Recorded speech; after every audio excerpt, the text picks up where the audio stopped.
Here. Ms. Hoskins? Here. Ms. Lima? Mr. Mather? Here.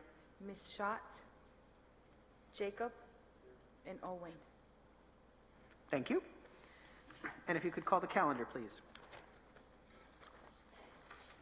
Monday, May 31st, Memorial Day, no school. Tuesday, June 8th, school committee business meeting. Thank you very much. So the first item on our agenda is a presentation on the Sr2 Funds. And I believe Dr. Mansieri, if I could turn things over to you. Or Dr. Ajay first? Well, I was thinking of doing the employee item first. Oh, okay. All right, we can do that first. Yeah, okay. All right, we'll do... Well, it's under recognition, so So- to get that out of the way, okay? Turn your mic on. Yeah. So I want to introduce tonight for everybody Mr. Matt Valino, who is here in the audience. He is being proposed tonight to be the next dean of one of our deans of North Kingstown High School. He comes from Johnston Public Schools, where he's currently a behavioral support coordinator with certification in physical education and health. He is a former U.S. Air Force squad leader, Special Olympics volunteer, and currently a coach for Johnston High School football. Graduated from Providence College with a master's in school administration. And we are really excited to get him started, which this would not be starting in the fall. This would be starting this calendar year. We have not filled that position because of the distance learning component that we've had throughout the year.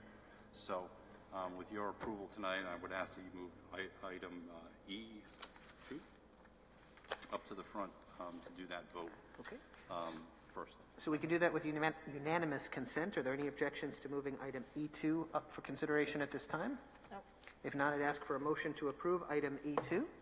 So moved. I have a motion from Ms. Hildebrand, second from Mr. Mather. Any discussion? All those in favor? Aye. Any opposed? Passes unanimously. Congratulations. Welcome aboard, sir. So Get to work. next, I will go where I was going, which is the presentation on the Sr2 Funds. Thank you very much. Thank you. Just a quick update on the ESSER funds and the North Kingstown School Department. So you may be aware that over the last couple of months in the news, they've talked about different funds through the government that we're getting. And the first one that Rhode has sent down through the Consolidated Resource Program is the Sr2 Fund, and it's the CRRSA, which is the Coronavirus Response and Relief Supplemental Appropriations Act, which was enacted on December 27th, 2020.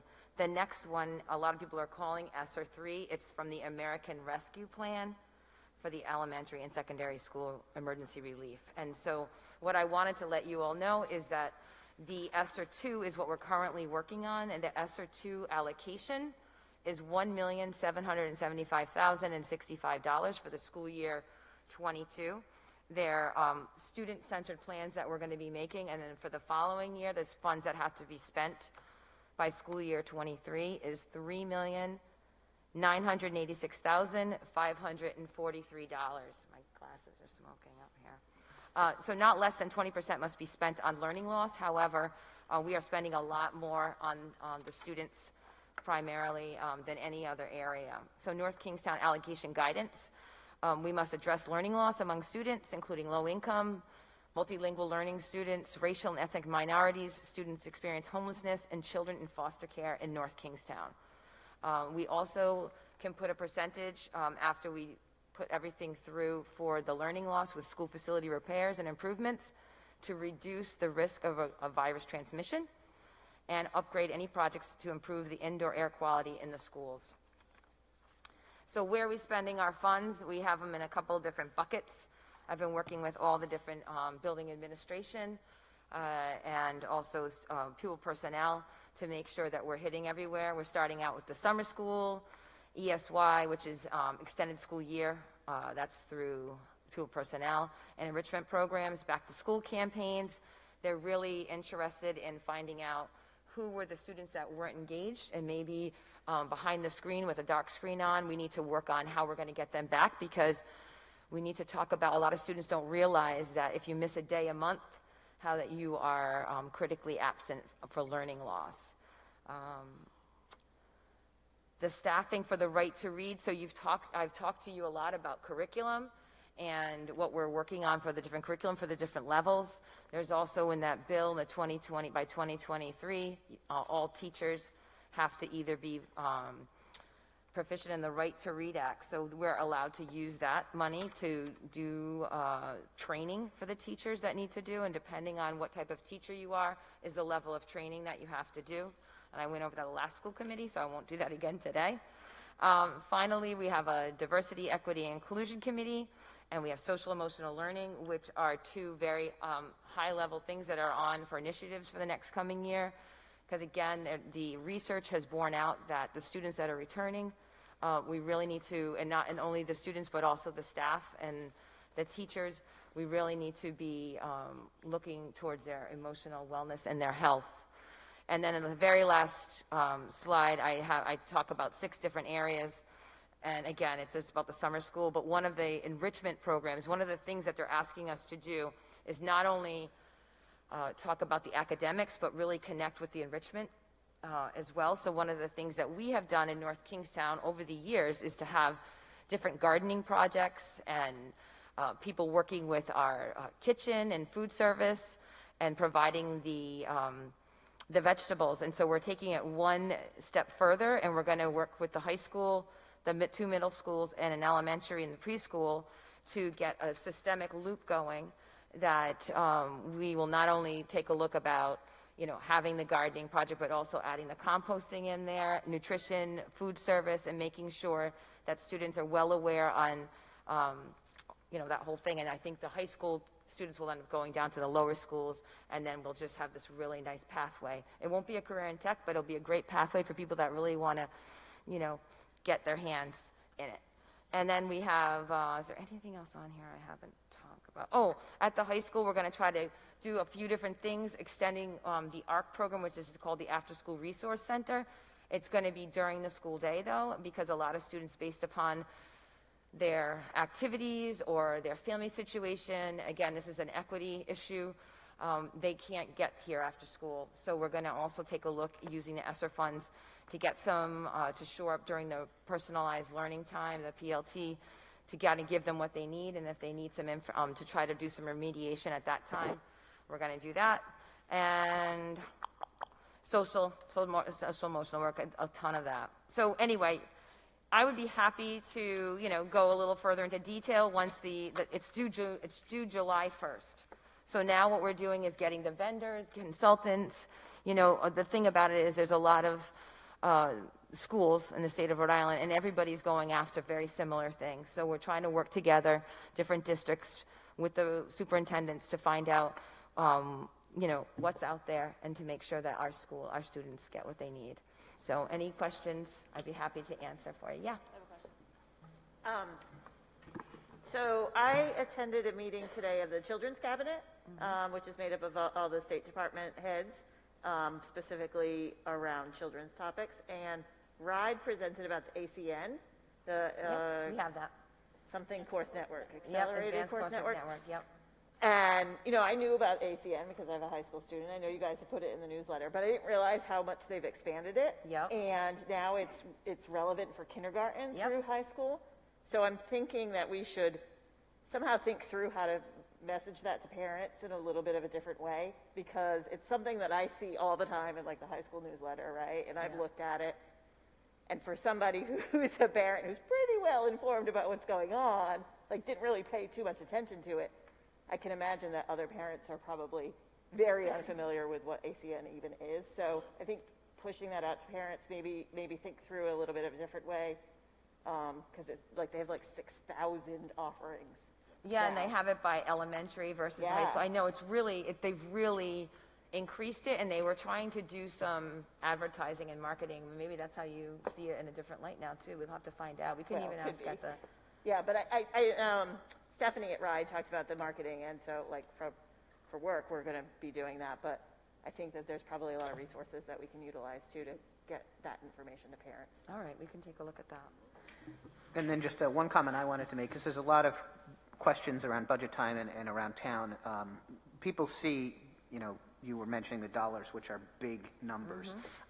Point I want to make, and you can confirm, is that the important thing is that these are all funds to be used to react to COVID-related problems and to implement new programs and things we're not doing before. Yeah. It's important that people understand that it's not money that we can use on the things we've always done. So We cannot supplant. We right, cannot. and that's a huge, we've been saying that all along through the budget process, and as the guidance has become more and more clear, it's playing out exactly as we said we expected it to. So when a citizen says, oh, well, the school department's getting all this money, unfortunately we can't use that to pay for the things we normally do. We have to do special new things, specifically reacting to the, crisis that we've had over the past year. So. Yeah, thank you for saying that. I keep saying it's an extra scoop, so thank you. Thank you. Oops, a couple of comments. And Mrs. King. So actually, sort of in line with that, a week or so ago, I was on a call with RIASBO, the Rhode Island Association of School Business Officials, and Rhode officials were on, answering some questions about the ESSER funds and making some commentary. And one of the big things that Rhode had encouraged is transparency of use of these funds, and obviously we have to track them. We'll have a whole separate tracking UCOA coding. But Rhode officials were saying that they are getting a real lot of scrutiny for the use of these funds at the General Assembly level. And tonight is the first step in the transparency of that. I would say that people also need to be reminded that towns are getting some funds as well. There should be transparency from the towns on how they're going to use the funds too. But I feel like there's an awful lot of focus on the school departments, but obviously we're ready to go for that transparency. And I also would like to personally thank Dr. Denise Mansieri. I know that you guys are always so very respectful of everyone in the district and the hard work, but you really have absolutely no idea how much work she has put into this with her team. She is working tirelessly on these funds. And this is the third or fourth or fifth grant she's been putting together. But these numbers are big. It's very important to her to make sure that most of this goes to, to the student learning loss, the social emotional. And she's really worked tirelessly on this. She's done a great job. And I'm very happy that she's in charge of this because it really is going to set the district up nicely for the transparency piece and for our students next year. So thank you very much. Dr. Mansieri. Any other questions? Okay, thank you very much. You're welcome. I do have two recognitions. Sure. Normal recognitions. Yep. Okay. All right, so. The first one is on North Kingstown High School, the Career and Technical Education Program. They received a grant to have a teacher at the high school. Her name's Mallory Shields. Some of you might be familiar with her with the robotics. She's going to be training over the summer in engineering, and a middle school teacher, Sunny Dennis, from Wickford Middle School at the middle level in the Bridge program. This continues the number of teachers trained in the Project Lead the Way curriculum. So whenever they see a grant, they're always trying to get somebody else trained. So congratulations to the North Kingstown High School and to Wickford Middle School on those two people getting trained. Then the last one is, again, it's with it's a coding. And so Jessica Rodriguez, she's a media specialist at Forest Park, and she's also the curriculum coordinator for the same content. She currently works at Forest Park Elementary School, and she has been approved to be awarded a Coding as Another Language, CAL, K-2 grant. So the project is funded by a research grant from the DevTech Research Group at Tufts University. The Coding as Another Language, CAL curriculum, integrates computational thinking and learning to code with Scratch Junior, the first programming language explicitly designed for children 5 through 7, both screen and unplugged activities and integration with math and literacy skills. That's going to go perfectly in line with our curriculum. Select educators from awarded schools have the opportunity to earn an early childhood and tech graduate certificate from Tufts University at no cost to the educator.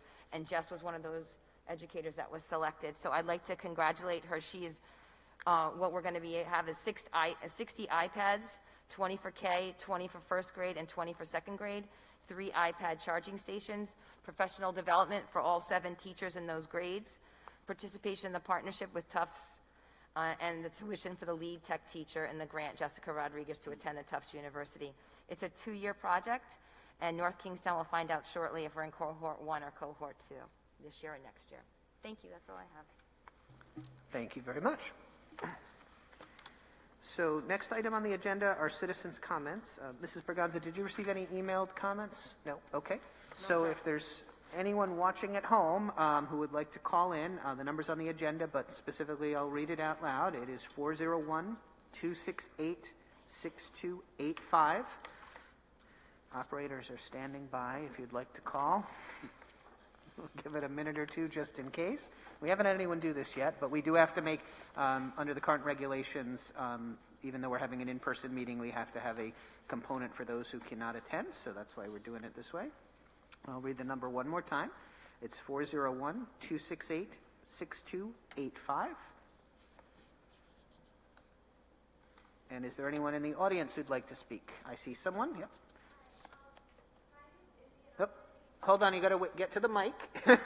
And ask that you limit your comments to 3 minutes. Speak your name and address for the record. And can you just tap on it, make sure it's on? Okay, you're good. Thank you. All right, my name is Izzy Montini. I live at 70 Bethany Lane. I'm speaking on behalf of Grace McCrell, who unfortunately couldn't make it here tonight, so I have her speech up here, and this is in regards to the Title IX policy. Okay. All right. Hi, my name is Grace McCrell, and I'm finishing up my sophomore year here at NK, and I am here to voice my strong support for the Title IX policy updates and the clarifications of the law. Before I say a few remarks, I would like to provide a warning that I'm going to be speaking on some difficult and triggering topics surrounding sexual assault, sexual violence, and the R word. I recently took a training with Safe Bay, which is a youth-led nonprofit that educates on sexual assault prevention among teens and about bystander intervention. The program was in place for teens to become peer educators on rape culture, sexual assault, and harassment. It was eye-opening. I learned about the deeper mandates of Title IX and the protections, rights, and regulations it provides and includes. Many protections and safety steps surrounding sexual assault and harassment that are mandatory by law are skipped over in the majority of high schools in the country. Not only was I not aware of Title IX's extent, but many high schools are not either due to the Department of Education being very slow in helping schools to understand their obligations to their students under the Title IX law, and even slower at enforcing them. I want to make sure that NK is leading the charge and is compliant to Title IX. The school committee's recent strong initiative, researching and relooking at Title IX, is impactful. As you know, all schools should have a certain person or a teacher or staff member that is clearly identified to students as someone they can go to privately disclose information about victim sexual assault and harassment, or to feel safe about getting legal help through the school as a survivor. This is an extremely important step. Our society has come to a point where forms of sexual harassment, assault, and violence are accepted. If you get the courage to speak out about what made you uncomfortable, they may tell you it was only a joke or you are being soft. Even worse for my peers who are teenage girls, some of us have experienced such similar situations as these acts of sexual assault, harassment, and violence, and it's normalized. Many might be surprised by this due to the fact that all forms of sexual violence are extremely underreported. It is hard to come forward about an incident for survivors without support, and many disclose this information just to their friends, but it is especially hard when they don't know a safe adult in the school who can help. That being said, our school needs to have a structured system so students feel comfortable disclosing information to the school department in hopes of getting help. Furthermore, many don't realize that rape is not the only form of sexual assault, and statistically, high school students aren't taught what is considered sexual harassment or assault. Sexual assault is an overall term for any kind of sexual violence.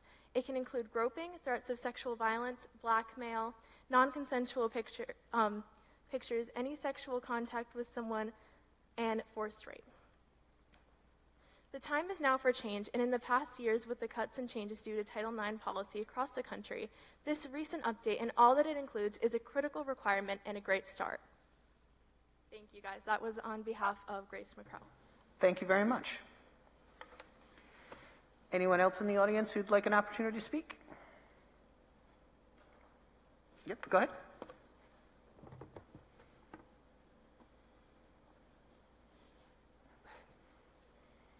As I was sitting over If here... you could do the name and address thing, sorry. Jacob Cedar, 291 Fletcher Road. So I realized today that I have 5 class days left at this school, which was pretty crazy to think about. And I was sitting here, and I realized this is the last time I'll be sitting at the school committee meeting as the student union president. I just wanted to reiterate, since this is my last day, how important I think that position is. And I'd like to make sure that, I mean, I know it was looked at earlier in this year about removing the position or changing the way it was chosen. I just wanted to reiterate how important I think it is to have a representative for the students that's elected by the students. And we just changed the way the election's done. So the entire student body elects them, which I think is more representative, and anyone who runs has to attend at least 2 school committee meetings to make sure that they're actually invested in this. But once again, I just want to really make sure that this position stays here, because I think student input is one of the most important factors in running a school properly. So while this will be my last meeting, this probably won't be the last time I'm here. I still care about the town and the school. So yeah, that's it. Thank you very much, and thank you for, everything you've done this year.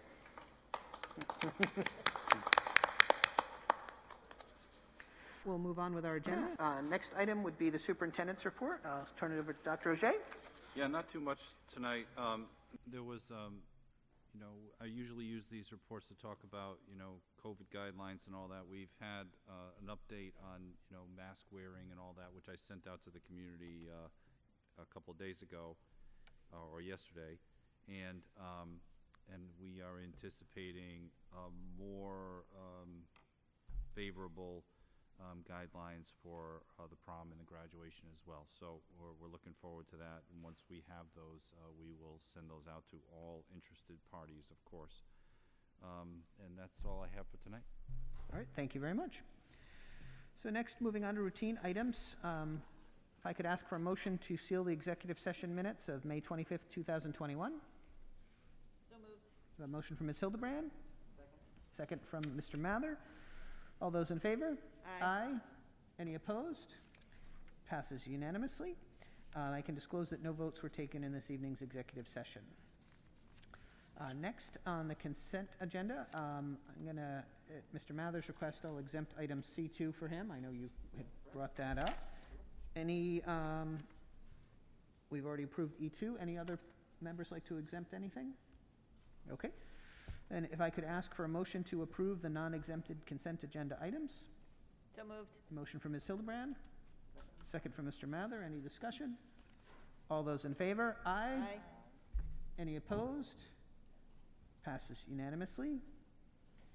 And next, item C2, Mr. Mather. Item C2, little nitpicky thing. In the agenda, it said, or in the meeting minutes, it said that last week, or 2 weeks ago, meeting was held virtually, and in fact, we were here. So if we can just... I'm going to take out the top part, because the top part references the executive order, and then it's in via Zoom. So I still had Zoom brain. I apologize. No worries. We'll make that change as revised. It was a momentous day. I just want to make sure. It was duly recognized. Yes, so we've ironed out a lot of the cobwebs. We have the flag back. All that stuff's getting back to normal. To delete the reference to the Zoom meeting in the minutes. So moved. Motion from Mr. Mather. Second. Second from Ms. Hildebrand. Any other discussion? All those in favor? Aye. Any opposed? It passes unanimously. Next, we have 2021 school budget. Anything? Nothing. And 21-22 school budget. I don't think that mic's on, if you could just make sure it is. Thanks. Nothing. CIP bond, existing future bond. Nope, nothing. Thank you. Next, we have the second read of the school committee policy ACA on non-discrimination. For discussion, if I could get a motion to approve item D1, second reading. So moved. Motion from Ms. Hoskins. Second from Mr. Mather. Any discussion? Okay, it is a second reading, so this will be our final approval. So all those in favor? Aye. Any opposed? Passes unanimously. Next, we have a vote on a NEA-NK grievance, which is item 6. I'm going to make a motion myself here, and I move that we deny the grievance, which is listed as item 6. which is denial of access to building and email on medical leave. Do I have a second? Second. I have a second from Ms. Hildebrand. All those in favor? Aye. Any opposed? Passes unanimously. Then item 7, I'm bad at Roman numerals, sorry. 7, I'm counting the ones. I'm going to make a motion on NEANK grievance regarding payment of extension for maternity leave, and I'm going to make a motion to deny that grievance. Do I have a second? Second. Second from Ms. Hildebrand. All those in favor? Aye. Any opposed? Passes unanimously. Next, we have an approval of an allocation of Rhode Island Trust Health and Dental member equity distribution. Mrs. King, if we could get actually, you know what, I'll do a motion in a second first, then we'll do a discussion. If I could get a motion to approve item 8. Motion from Mr. Mather. Do I have a second? Second. A second from Ms. Hildebrand. I'm sorry, Ms. Hoskins, sorry. And Mrs. King, quick explanation. So usually every year there is every year since I've been here, I don't know what happened previously, there could be a small member equity distribution from the Rhode Island Trust. The Rhode Island Trust is our insurance broker, if you will. We're in a pool with them. They provide our health, our dental, our life insurance, our workers' comp, and our general liability. So this membership equity distribution is based on the calculations, how much money they have in the pool. And this year it's rather significant, and the reason why is because there was a lot less use of medical during shutdown, and it's taken quite some time for doctors' offices to get back on site, for people to feel comfortable to go back to the doctor, and there's been an increased use of the telemedicine and the telehealth. So we have a significant distribution this year. I can only remember having maybe $30,000 or $40,000 in total. So in that case, we usually applied it to some future billings as a credit. It wasn't enough to spread out amongst our employees to return any money to them. But this year, since it's such a significant amount of money, we recommend that we do allocate this back out to our employees. And the way we would do that is in a form of changing the working rates. So we would allocate 20% of the amount of money, that's about what our employees pay for medical, with the other 80% would come back to the district over 12 months as a credit. And it's not a lot of money per employee. You know, the employees are gonna, gain anywhere from, $100 to $150 for the year. But every little bit helps, and we do think that, this year is a good year to do that. This is a one-year only thing. So there's no promises that there'll be any distribution next year, whether it's more or less. This is a one-time credit. I will tell you that could have a little bit of an artificial inflation on our rates next year. For example, if we didn't take this credit, our rates might go up 3%. We do take this credit, our rates will go up 3.5%. So it could be a little bit of an artificial bump up. But we do recommend that we do share some of this back with our employees. It would be active employees who will be in the plan next year. They would get notification that their co-shares would go down just a little bit. Thank you. Any questions? Okay, we have a motion and a second. All those in favor? Aye. Aye. Any opposed? Passes unanimously. So next, we just have, make sure I'm not missing one. Nope. Special reports. Any questions on the disposal notification or financial reports? If not, we've reached the end of the agenda. I'd ask for a motion to adjourn. So moved. A motion from Ms. Hildebrand, second from Mr. Mather. All those in favor? Aye. Aye. Any opposed? We are adjourned. Thank you all for coming. Have a good night.